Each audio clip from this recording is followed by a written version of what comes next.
Hey, what's up? I'm Jimmy. Today we're at City of London filming with the brand new Crane 2S from ZHIYUN. A top feature of this gimbal is vertical shooting, and in this video I will be demonstrating how to set it up and also share some tips when filming vertically. With the Crane 2S, ZHIYUN has made their gimbal even more versatile. The motors are stronger and there is now a dedicated vertical quick-release mount to help filmmakers create high-quality vertical videos with ease. Just slide your camera into the vertical mount, balance as usual, and you are able to operate in all modes without any restrictions as to when filming panoramically. Why is this important?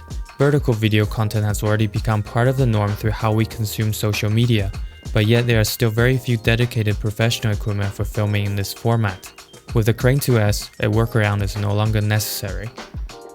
The first and probably the most important tip when it comes to vertical filmmaking is composition. We should take full advantage of the taller frame and look for subjects to compose shots that fills the vertical space.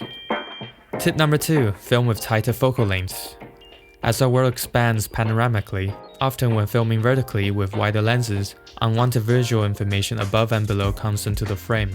By increasing the focal length, the background gets compressed and closer, therefore filling up the vertical space, and help focus a viewer's attention on a single subject. Tip number 3, get creative with whip tilt transitions.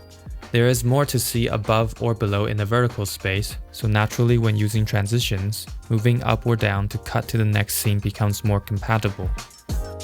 The last tip, but not the least, is to find ways to allow the subject to move in and out vertically, whether that is by tilting the camera,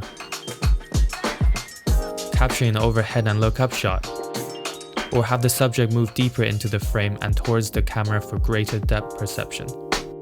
Hope you found this video useful, and if you enjoy watching, please like, comment and subscribe. Also, let me know your tips on filming vertically in the comments. Thanks again for watching, and I'll see you in the next one.